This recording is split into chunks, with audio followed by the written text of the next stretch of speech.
How about you very young people who see a tough life ahead? Well, when Lee surrendered to Grant at Appomattox, Booker T. Washington was a 9-year-old slave. Yet by the time he was 28, he became president of Tuskegee Institute. And at 8 months, Neil Armstrong took his first small baby step toward mankind and fell flat on his face. At 6 years old, Mickey Mantle was settling for a base on balls. At 7, Wilt Chamberlain nailed a practice hoop over his garage without a ladder.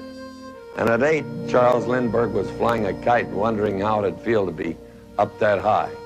At 9, Burt Bacharach was thinking the piano lessons would never end. How many of you are pushing 50 and complaining that the country is going to hell? Crispus Attucks was in his 40s when he died on State Street in Boston, fighting for the freedom that we share. And John F. Kennedy was 44 when he asked not what his country could do for him, but what he could do for his country. And how many of you over 65 are just settling down now to rest after a busy life? Well, a fellow by the name of Eisenhower, who had already lived one lifetime as a soldier, was reelected to the presidency when he was 67 years young.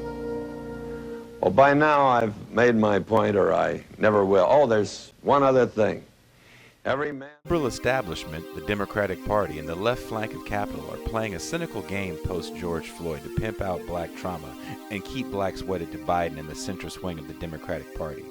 Since the brutal murder of George Floyd, foundation largesse, corporate philanthropy, and commercial media productions have been pouring in resources and programming highlighting depictions of black trauma and historical suffering in a way that makes these spectacles deserving of the title, Black Trauma Porn.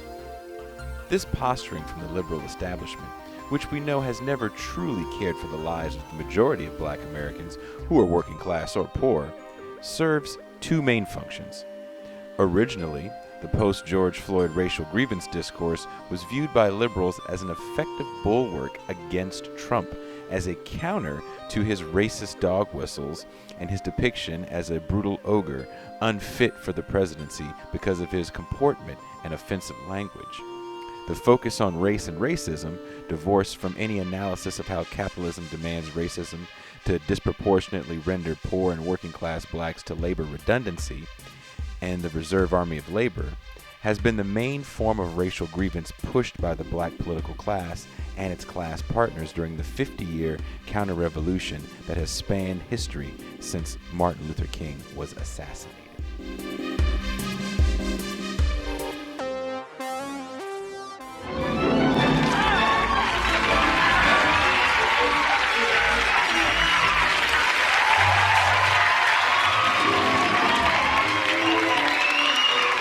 Mr. Faircount, I'm certainly looking forward to the game today. Well, Al Sharpton, the regular manager of the baseball team, is sick today, and the owner wants you to fill in.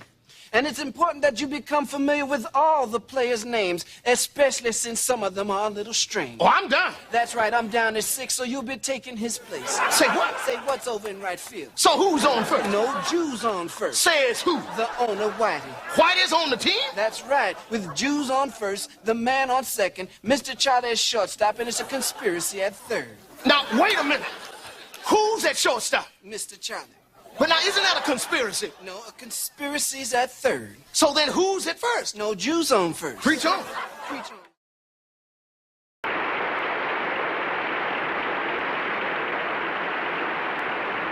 Friends, brothers, and sisters in the struggle for human dignity and freedom, I am here to represent the struggle that has gone on for 300 or more years.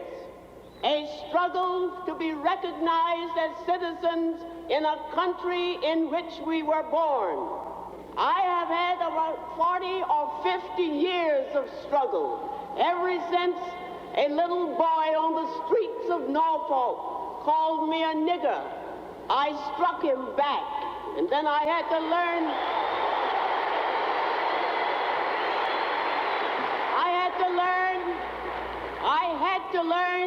that hitting back with my fist one individual was not enough. It takes organization. It takes dedication. It takes the willingness to stand by and do what has to be done when it has to be done.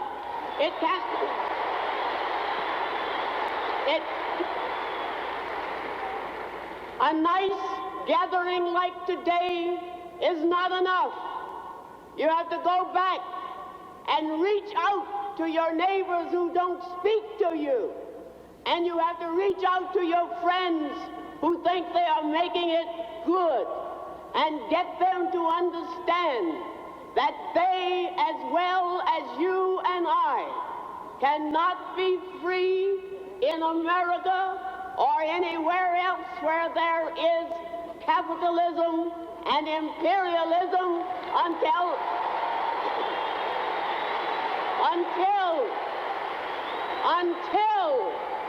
until we can get people to recognize that they themselves have to make the struggle and have to make the fight for freedom every day in the year, every year, until they win it. Thank you. This class politics is what allows racial grievance to be remedied with class-based racial democracy, as political scientist Preston H. Smith II refers to such programs in his book, Racial Democracy and the Black Metropolis, Housing Policy in Post-War Chicago. Post-civil rights era racial democracy is exactly why the lion's share of anti-racist policies from the 60s actually helped blacks who could more easily attain black middle-class status, while the majority of blacks faced deindustrialization, mass incarceration, and drug-infested neighborhoods. As Preston Smith explains, there was a time before the McCarthy era when blacks, especially socialists and communists, rooted their politics in social democracy, which was class-based, materialist politics rooted in the position of blacks as the bottom of the labor totem pole while fighting to reverse that trend by challenging capitalism and wealth hierarchy. Thinking about when you first came here, like I feel like just because we live in this bad area, we can't, we have to live here, so we try to make it as comfortable and as nice as we possibly can. Like the work inside. And if I can afford to live somewhere else, I'd be glad to go. But I'm not making that much money, And now that the two of you are working, it looks like you've got a halfway decent salary coming in now monthly.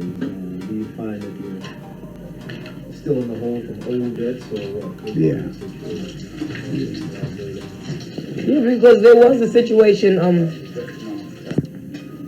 times when things are not so good. Well, I tell you, like when I had my business. You were self-employed? Yeah, self-employed. What did you do? I paid in plastering, But times done got so hard where people don't even want their house painted anymore, So that threw me back a month or maybe 2 months, So like, as I'm trying to catch up with that month or two, there's 2 more months going by, So look like I will never catch up even though she's working. So I just would have to, so to speak, I shouldn't use that word, but maybe one day the Lord will see fit that I would make a big lump where I can just take all my money and just pay off everything, This brings us to the second reason this cynical racial grievance discourse is being pushed by the left flank of Capitol and the centrist Democrats.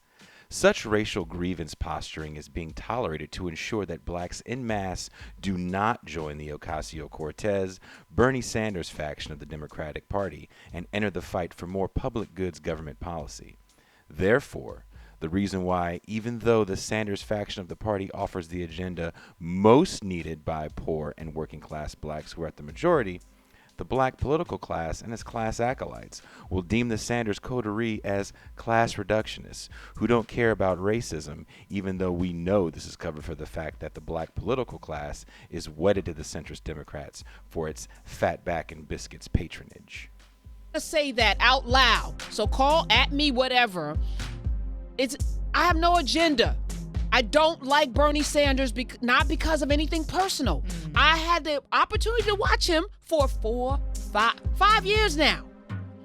And what I see is a man that's stuck in a particular ideology. I'm not saying he didn't march with King, but that was 50 years ago. I'm saying racially, he's from a state that has no culture that reminds me of my own.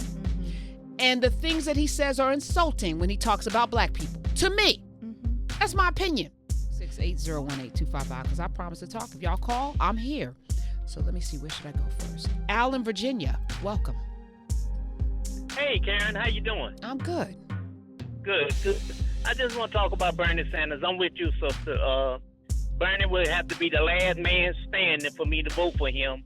But he's not the one that we need to be throwing our votes behind in this primary, because he is sitting up there. He keeps running out here, throwing out all these things about what he's doing, what he wants to do for black people. But he's been sitting in Congress and the Senate for the last 20 to 25 years. Facts. Where legislation supposed to be written.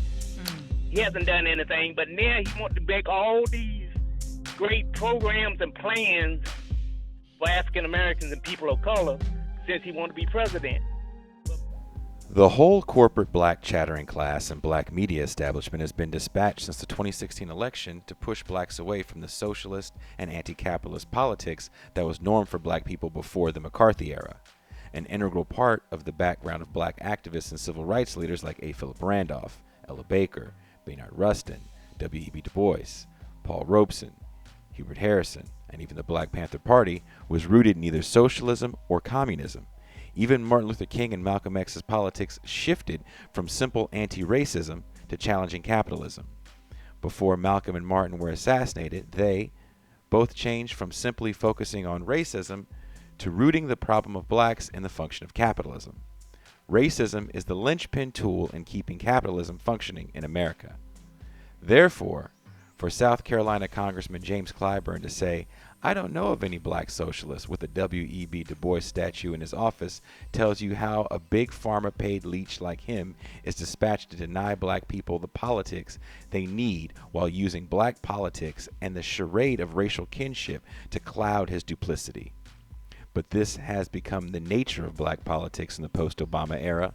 The black political class and its black media arm continue to push the class agenda that will benefit themselves while leaving most of black America behind. This is revolution. I'm not convinced that the American Communist Party is seriously interested in the liberation of black people. That it uses black people for its own ends. What do you say to that? Now, you talk about the Communist Party as if it's something that's separate and apart for black people. There are a lot of black people in the party. The chairman of the Communist Party is a black man who spent years of his life in prison and is blind at this point because of the grossly inadequate medical treatment he received in prison. I think that if you would seriously study both the policy of the Communist Party with respect to black liberation and the history of the party in terms of its activities within the black liberation struggle, that it wouldn't be possible to make that kind of statement that you're making. Do you think it's possible that the American Communist Party has not carried on a sufficiently adequate public relations job to the masses of black people, or has the American capitalistic system carried on a extremely effective job on our minds? Well, I mean, we know who controls the media. We know who controls all of the instruments of propaganda in this country. And I believe this: if tomorrow all of us, every single one of us, gets out of bed and says, "This is my country and I'm going to do good for it," we'll make the greatest step forward since a pilgrim's foot found Plymouth Rock. Tomorrow, remember, this is my country and I'm going to do good for it. Just might work. We'll never know unless we give it a fair try. Oh yeah, and there's one other thing I'll say tomorrow because I say it every day of my life. God bless America.